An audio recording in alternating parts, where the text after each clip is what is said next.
آل احمد سرور کی تنقید نگاری۔ تعارف و تمہید۔ اردو تنقید کی تاریخ میں آل احمد سرور کا مرتبہ کئی اعتبار سے بہت بلند ہے۔ ایک ایسے دورانیے میں ان کی تنقید اور ان کے روشن خیال رویوں نے قاریوں کے ایک بڑے حلقے کو اپنی طرف متوجہ رکھا۔ جب ترقی پسند ادبی تحریک اپنے عروج پہ تھی، کلیم الدین احمد کی تنقید انکار کی روش پر قائم تھی اور جدیدیت زدہ نقادوں کے مطالعے کا محور صرف اور صرف حیت تھا۔ اسی بنا پر جدیدیت زدہ تنقید کو حیت پسند تنقید بھی کہا جاتا ہے۔ اس دور کے ان حاوی رجحانات کے درمیان اپنے لبرل رویے کو قائم رکھنا بہت مشکل تھا۔ اس معنی میں آل احمد سرور کی تنقید کا ایک انفرادی کردار بھی ہے۔ ہمیں یہ نہیں سمجھنا چاہیے کہ ان کے تنقید کا یہ انفرادی کردار بے میل اور معصوم ہے، یعنی ان کی فکر پر کسی دوسرے فلسفے اور ادبی رجحان نے کوئی اثر ہی قائم نہیں کیا، بلکہ صحیح تو یہ ہے کہ ان کے ویژن کی تشکیل میں جدید ادبی تصورات و رجحانات کے علاوہ کلاسیکی روایات کا بھی حصہ رہا ہے۔ آل احمد سرور کے نزدیک ادبی اقدار کے پہلو بہ پہلو غیر ادبی اقدار کی بھی اتنی ہی اہمیت ہے جتنی ادبی اقدار کی۔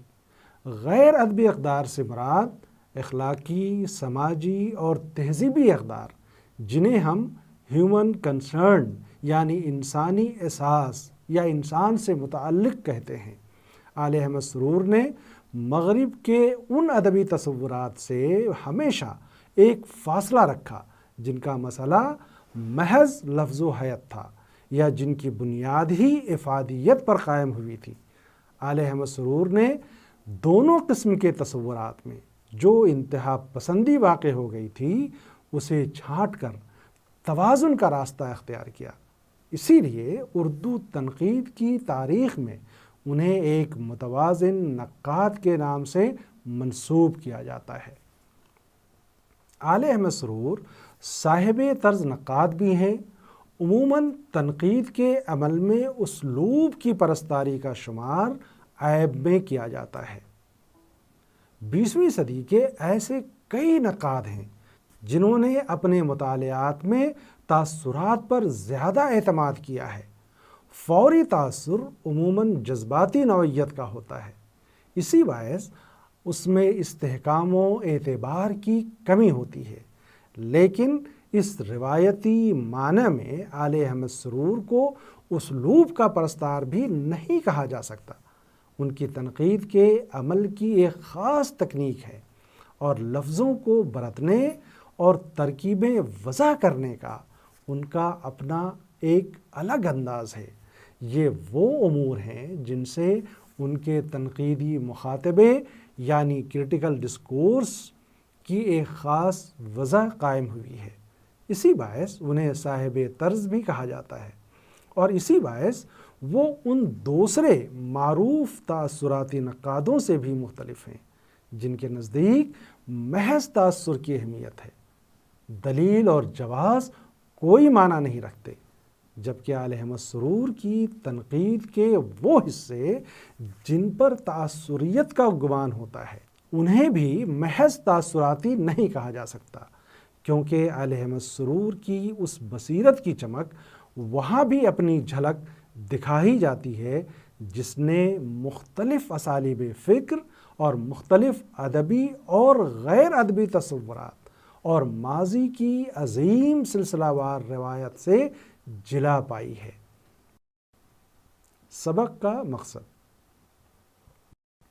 آل احمد سرور کی تنقید کے عمل، ان کے تنقیدی تصورات اور ان کے تنقیدی طریقہ کار کو سمجھنے کے لیے درج ذیل ضمنی عنوانات قائم کیے گئے ہیں جن سے گزر کر طلباء کے لیے اردو تنقید کی تاریخ میں آل احمد سرور کے مقام کا تعین کرنا مشکل نہ ہوگا۔ وہ سمجھ سکیں گے کہ آل احمد سرور کی تنقید اگر منفرد ہے تو کیوں کر ہے؟ وہ دوسروں سے مختلف ہے تو اس کی بنیاد کیا ہے؟ انہیں کیوں ایک متوازن نقاد کہا جاتا ہے؟ متوازن کسے کہتے ہیں؟ مختلف علوم یعنی ڈسپلینز سے تصورات اخذ کرنے کا ان کا کیا طریقہ ہے؟ ایک بین العلومی یعنی انٹر ڈسپلینری نقاد کی حیثیت سے ان کی قدر و قیمت کیا ہے؟ درجہ بالا یہی وہ سوالات ہیں جن کے جواب زیر نظر سبق میں فراہم کیے گئے ہیں، جن سے یقیناً ہمارے طلباء کی معلومات میں کثیر اضافہ ہوگا۔ آل احمد سرور کی تنقید ذہن و ضمیر کی آزادی کا اعلامیہ۔ ہمارے یہاں جب سے سائنسی معقولیت پسندی پر اصرار کیا جا رہا ہے اور تنقید کو شماریات میں ضم کرنے کی کوشش کی جا رہی ہے، تبھی سے ہماری تنقید میں خشکی، روکھا پن، ایک تکلیف دہ قسم کی بے لوثی، از خود غلط نوع کی اناکوشی، بلکہ خود رائی کی وہ صورتیں پیدا ہو گئی ہیں جو پڑھنے والوں کے ذہنوں کو بنجر اور بصیرتوں کو کند کرنے میں زیادہ دلچسپی رکھتی ہیں۔ آل احمد سرور کی تنقید یہ بتاتی ہے کہ تخلیق کے ساتھ کیسے بسر کیا جا سکتا ہے۔ تخلیق بھی اپنے منہ میں زبان رکھتی ہے، جس سے ایک باہم مکالمے کی راہ روشن ہوتی ہے۔ سرور صاحب کی تنقید اس معنی میں تخلیق سے مکالمہ ہی کی ایک صورت ہے۔ وہ اپنے مخاطبات میں قاری کی شمولیت کے قصد کو اولین ترجیح کے طور پر اخذ کرتے ہیں۔ محض شعر کی رفاقت کے حوالے پر ہی ان کی تنقید کا مقصد پورا نہیں ہوتا، بلکہ اکثر اپنے قاری کو اس کے اوہام، غلط اندیشوں، خوش گمانیوں اور بے خبری کی دھند سے باہر نکالنا اور اس کے تیقنات کو ایک بہتر تناظر مہیا کرنا اور اس کی قرتوں کو ایک نئی ترتیب اور ایک نئے معنی بخشنا بھی ان کی ذہنی تگ و دو کا ایک اہم منصب ہوتا ہے۔ اس طرح سرور صاحب قاری کی توجہ کو برانگیخت کرتے ہیں کہ انہیں اگر کوئی شعر یا شاعر پسند ہے تو اس کی پسندیدگی کی وجوہ کیا ہے، وہ کیوں کر ہمیں اپنی طرف رجوع کرتا ہے، وہ کون سے ادبی اور غیر ادبی عناصر ہیں جو اسے دوسروں سے ممتاز کرتے ہیں، اس میں کس قدر بالیدگی اور نشو و نما کا امکان موجود ہے۔ وہ تاکہ ہمارے رفاقتوں کو تازہ دم رکھ سکتا ہے۔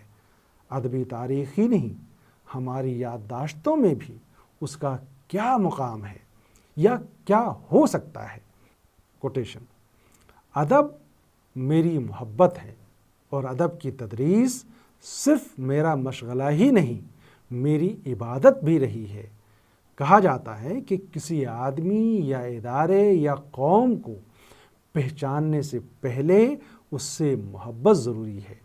میری مراد طفلانہ محبت سے نہیں، یہی محبت عرفان کی منزل تک لے جائے گی اور محبوب کی خوبیوں اور خامیوں دونوں سے آگاہ کرے گی۔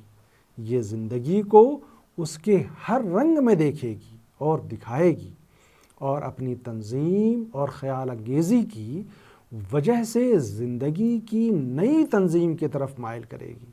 اگر ہم اپنے پورے شعری سرمایہ پر نظر ڈالیں تو ہمیں اس کے رنگا رنگ حسن اور اس کی گہرائی اور گہرائی اور اس کے بدلتے رہنے کے باوجود اپنے منصب سے وفادار رہنے کا احساس ہو جائے گا، اور یہ احساس ہمیشہ مسرت بھی دے گا اور بصیرت بھی۔ کوٹیشن ختم۔ ادبی نقاد بنیادی طور پر ایک خاص قسم کا قاری ہوتا ہے جس کے لیے اپنے مطالعات کو اپنے طور پر ترتیب دینے اور اپنے علم و بصیرت کو منطبق کرنے کے دوران ذہن و ضمیر کی آزادی کی بڑی قیمت ہوتی ہے۔ آل احمد سرور کی تنقید ذہن و ضمیر کی آزادی کا اعلامیہ ہے۔ ان کے یہاں مختلف تصورات نقد کی پرچھائیاں تو دیکھی جا سکتی ہیں، لیکن پرچھائیوں کو محیط اثر کا نام نہیں دیا جا سکتا۔ فلسفہ سے انہیں کوئی خاص رغبت نہیں تھی۔ اردو کے علاوہ انگریزی ادب اور اس کی تاریخ کے مطالعے نے ان کے ادراکات پر غیر معمولی جلاکاری کی تھی۔ ان کی جوانی کے دنوں میں ترقی پسند ادبی تحریک کے دعوے ایک شور میں بدل چکے تھے، جن کی نامانوسیت اور نئے پن کا ان کی حیثیت پر بھی اثر ضرور، اور وہ ادبیت کے ساتھ سماجی متعلقات اور ان کے اجبار کو بھی ایک خاص اہمیت دینے لگے۔ تاہم حیات و کائنات نیز ما بعد الطبیعیات کے تعلق سے جو ذہنی تجربے میسر آتے ہیں اور جن سے ہمارے ادراکات کو ایک نئی تنظیم اور زندگی فہمی کا جو ایک مختلف اسلوب حاصل ہوتا ہے، سرور صاحب کو اس کی اہمیت کا بخوبی احساس تھا۔ آل احمد سرور کا تصور نقد۔ سرور صاحب کی تنقید پر کوئی بھی رائے قائم کرنے کے دوران ہمیں یہ بھی سمجھنا چاہیے کہ 20ویں صدی کے نصف اول میں ہم نے اپنے کلاسیکی مثلاً میر اور غالب اور جدید ادوار کے بعض اہم شعراء مثلاً اقبال، فانی، حسرت اور فیض وغیرہ کے بارے میں ان کے محاکموں پر اپنی رائے کی بنیاد رکھی تھی، کیونکہ سرور صاحب کا طریق فہم ہر شاعر کو ایک الگ قرآ میں دیکھتا اور دکھاتا ہے۔ ہر شاعر کے ساتھ ان کے انداز رسائی ہی میں نہیں، ان کے انداز تخاطب میں بھی تبدیلی دیکھی جا سکتی ہے۔ میر اور اقبال کے محاکموں ہی کی مثال کافی ہے۔ مقصود یہ ہے کہ سرور صاحب ایک ہی منطق سے ہر شاعر کا قد ناپنے کی صحیح نہیں کرتے، بلکہ ہر شاعر کے تجربے کی نوعیت، اس کی زندگی فہمی کے اسلوب، اس کے فکر کے ابعاد، ادبی روایتوں سے اس کے ذہنی روابط اور اس کی تاکید کے ان محوروں پر بھی غور کرتے ہیں جن میں شخصیت بھی شامل ہے اور تہذیب بھی۔ مابعد جدید تنقید ان فنی ترکیبی عوامل پر بالخصوص غور کرنے سے عبارت ہے جن سے شعر نے ترکیب پائی ہے۔ آل احمد سرور کا مدعا یہ بھی ہوتا ہے کہ ہم شعر کے مضمرات ہی سے معیار نقد اخذ کریں اور یہ دیکھیں کہ شاعر اپنی اصل جستجو یعنی کسی بھی متن کو ادبی متن میں بدلنے کی جستجو میں کس حد تک کامیابی کے ساتھ عہدہ برا ہوئے ہیں۔ وہ لکھتے ہیں کوٹیشن: فن کا مقصد مذہب یا اخلاق یا سیاست یا سماج کے کسی نظریے کی تلقین نہیں، بلکہ فن کو تلقین سے بہر ہے۔ ہاں، فن کے نتیجے کے طور پر ہمیں جو بصیرت حاصل ہوتی ہے اس میں کوئی اخلاقی میلان، کوئی سماجی شعور یا کوئی مذہبی یا متصوفانہ نظریہ سبھی مل سکتے ہیں۔ مقصد کو نتیجے سے مخلوط نہیں کرنا چاہیے۔ ادب میں اخلاق، ادب میں مذہبی تصورات، ادب میں تصوف، ادب میں سماجی قدریں، ادب میں انسان دوستی کے ہر نظریے سے یہ ظاہر ہوتا ہے کہ ادب کا مقصد ان میں سے کسی نقطہ نظر کی ترجمانی یا اشاعت ہے، مگر ادب تلقین نہیں، تخلیق ہے۔ یہ سیئنگ نہیں، میکنگ ہے۔ ادب کی قدر و قیمت اس بات سے متعین نہیں ہوتی کہ وہ صحیفہ اخلاق یا سماجی دستاویز ہے۔ ادب خود اخلاق ہے اور وہ اپنے طور پر سماجی بصیرت بھی دیتا ہے۔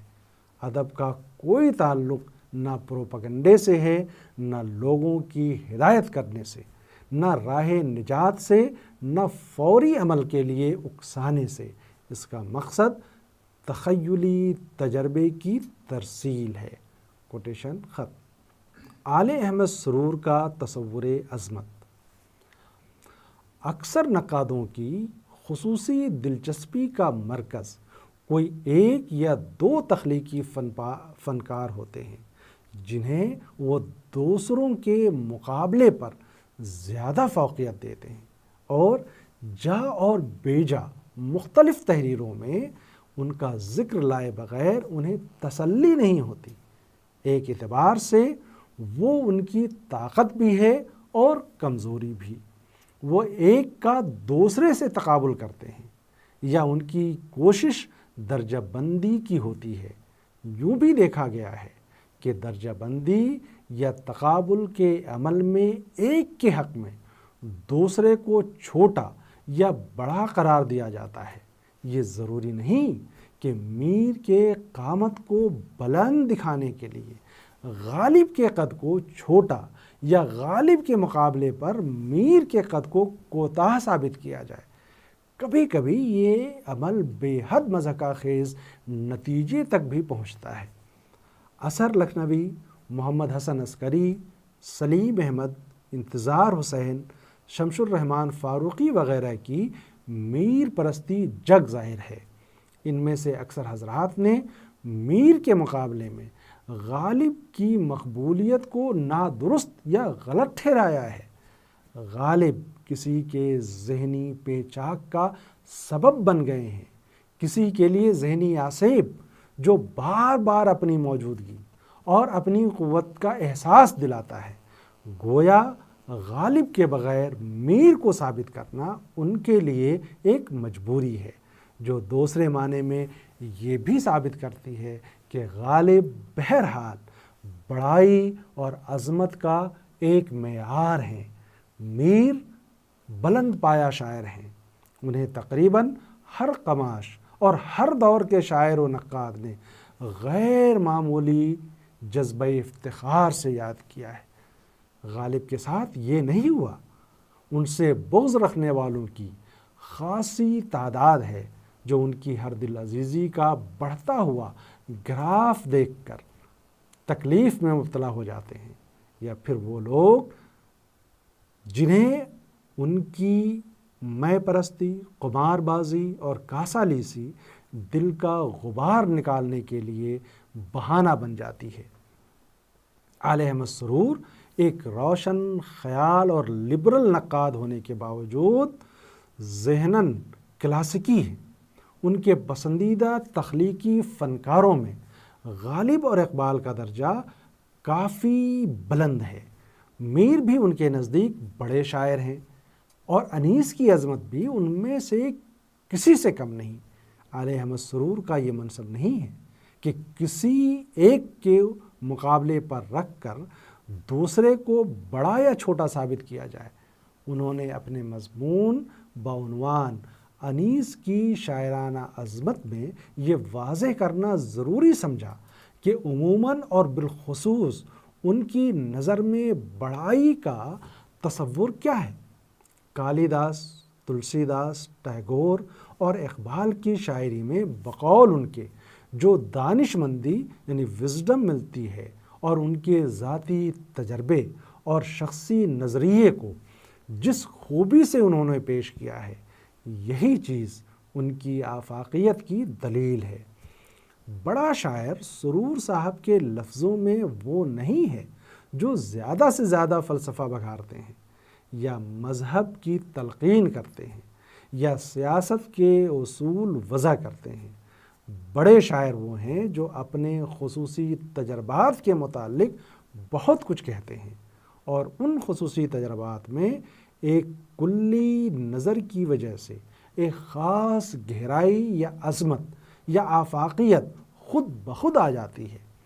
بڑائی کا ایک تصور مولانا آزاد کے ذہن میں بھی موجود تھا، جس کے بنا پر انہوں نے انیس کے مرثیے اور غالب کی غزلوں کو عالمی ادب کے لیے ایک عطیے سے موسوم کیا ہے۔ آل احمد سرور نے مولانا آزاد کے خیال کی تائید کرتے ہوئے یہ بھی لکھا ہے، کوٹیشن: اس فہرست میں یعنی انیس اور غالب کی فہرست میں کچھ نام اور بڑھائے جا سکتے ہیں۔ یہاں یہ مسئلہ اٹھانا بے موقع ہوگا کہ ان میں کون سب سے بڑا ہے۔ بڑائی کی تعریف آسان نہیں، اس میں صرف بلندی یعنی تخیل کی بلندی کا ہی سوال نہیں، وسعت یعنی دائرۂ خیال کی وسعت اور گہرائی یعنی فطرت انسانی کے سربستہ رازوں کا انکشاف سبھی آ جاتے ہیں۔ شاعری کی بڑائی میں صرف موضوع کی بڑائی کا سوال نہیں، موضوع کی تخیلی ترجمانی، خیال کو محسوس خیال بنانے کی قدرت، فکر کو جذبے کی آنچ عطا کرنے کی صلاحیت، لفظ کو گنجینہ معانی بنانے کی اہلیت، زبان پر فتح اور زبان کے ساز کو سوز بنانے پر قدرت، نامانوس جلووں میں انوکھا پن اور اجنبی مناظر میں مانوس پہلو دکھانے کی صلاحیت، سبھی کچھ ہے۔ کوٹیشن ختم۔ آل احمد سرور کی تنقید کی زبان کو ہم پوری طرح علمی قرار نہیں دے سکتے، اس میں علمیت کا ایک شائبہ ضرور ہوتا ہے۔ ایک چھوٹے سے پیراگراف یا عبارت میں ایک ساتھ ایسے بہت سے خیالات کا سلسلہ سا قائم ہو جاتا ہے جن میں علم کی وہ چمک بھی اپنا اثر دکھائے بغیر نہیں رہتی جو پڑھنے والے کے ذہن و وجدان میں چکا چوند سی پیدا کر دیتی ہے۔ اسی کے پہلو بہ پہلو تأثر کی اس رمق کے تجربے سے بھی ہم دوچار ہوئے بغیر نہیں رہ سکتے جو روایتی کلیوں کی نفی کے عمل سے نمو پاتی ہے۔ دیکھا جائے تو سرور صاحب نے محولہ بالا عبارت میں ہمارے چاروں بڑے شعراء کے امتیاز کی کم سے کم لفظوں میں نشاندہی کر دی ہے۔ زبان پر فتح اور زبان کے ساز کو سوز بنانے کی قدرت میر تقی میر اور میر انیس کا نمایاں کردار ہے۔ موضوع کی تخیلی ترجمانی اور خیال کو محسوس خیال بنانے کی قدرت میر انیس اور اقبال کی خصوصیت ہے۔ فکر کو جذبے کی آنچ عطا کرنے کی صلاحیت غالب اور اقبال کے ساتھ مشروط ہے، جبکہ لفظ کو گنجینہ معنی بنانے کی اہلیت اور مانوس جلووں میں انوکھا پن اور اجنبی مناظر میں مانوس پہلو دکھانے کی صلاحیت صرف اور صرف غالب کے ساتھ خصوصیت رکھتی ہے۔ آل احمد سرور کی غالب تنقید۔ غالب کے عمل تخلیق اور اس کے اسرار آگی تناظر کو سمجھنے کے لیے سرور صاحب نے جو باتیں کہی ہیں وہ یقیناً توجہ کی مستحق ہیں۔ غالب کے عہد کا وہ زمانہ جب وہ شعور کی حدوں میں داخل ہو رہے تھے اور عمر کے 24-25 برس تک کی شاعری میں وہ جس طور پر اپنے آپ کو پیش کرتے یا چھپاتے ہیں کم اہمیت نہیں رکھتا۔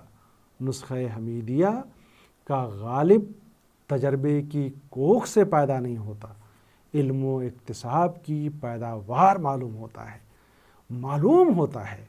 شاعر اردو میں نہیں فارسی میں سوچ رہا ہے، فارسی انداز تراکیب، فارسی لسانی زمرے، تخیل کی نامانوس عمل آوری اور ثروت مندی، تشبیہات و استعارات کے عمل میں تازہ کاری کی طرف بے تحاشا میلان وغیرہ سے یہی گمان ہوتا ہے کہ نسخہ حمیدیہ کے شاعر کی مادری زبان فارسی ہے اور وہ اردو میں شعر کہنے کے لیے کوشاں ہے۔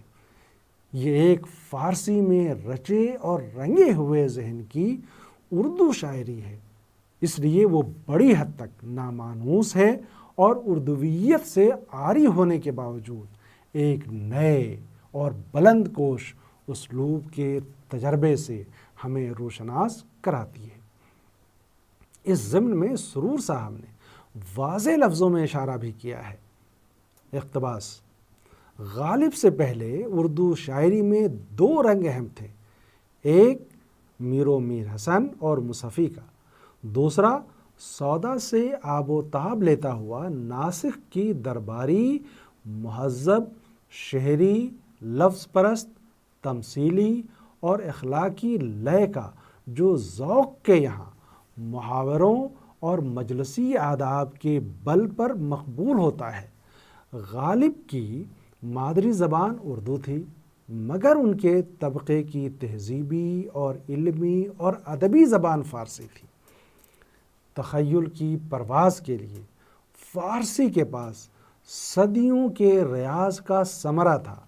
غالب نے 10 یا 12 سال کی عمر سے شعر کہنا شروع کیا، 25 سال کی عمر تک اردو میں ہی کہتے رہے، مگر ان کی شخصیت میں جو رئیسانہ آن بان، عوام سے بلندی کا احساس، بزم خیال آراستہ کرنے اور اس کی سیر میں مگر رہنے کا جو لپکا تھا، اس نے انہیں متاخرین شعراء سے فارسی کے اسلوب خصوصاً بے دل کی طرف مائل کیا، مگر زندگی کے تجربات، لہو کی پکار، جسم کی آنچ اور خواب اور حقیقت کے ٹکراؤ نے گنجینہ معنی کی طلسم میں در پیدا کر دیے اور عرفی، ظہوری، نظیری، طالب عملی اور حزیں کے جذبے کی رنگین مصوری یا معنی آفرینی کی طرف مائل ہوئے۔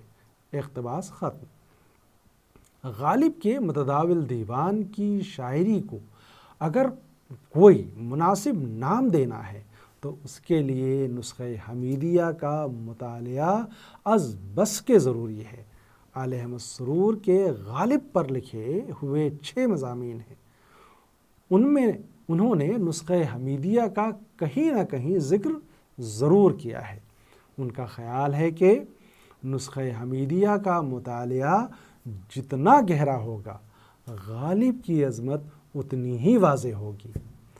جب حالی جیسے بالغ نظر نے ابتدائی کلام کو کوہ کندن اور کاہ پر آوردن کہہ دیا تو انگلی پکڑ کر چلنے والوں نے اس ابتدائی کلام سے سرسری گزر جانا ہی کافی سمجھا، حالانکہ اس میں بقول میر ایک جہان دیگر پوشیدہ تھا۔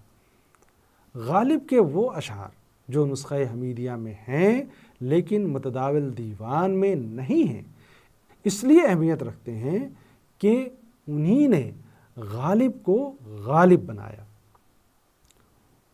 ان یعنی نسخہ حمیدیہ کے اشعار میں چند ایسی خصوصیات ہیں جن کی طرف توجہ دلانا ضروری ہے۔ پہلی چیز غالب کے تخیل کی پرواز ہے۔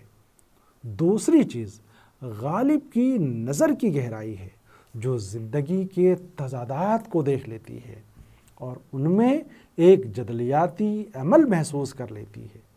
تیسری چیز جو ان اشعار سے واضح ہوتی ہے وہ غالب کا فن، اس کی بلاغت، اس کی پہلوداری، تہیداری اور تراکیب کے ذریعے سے اس کی معنی آفرینی و حسن آفرینی اور اس کا اختصار ہے۔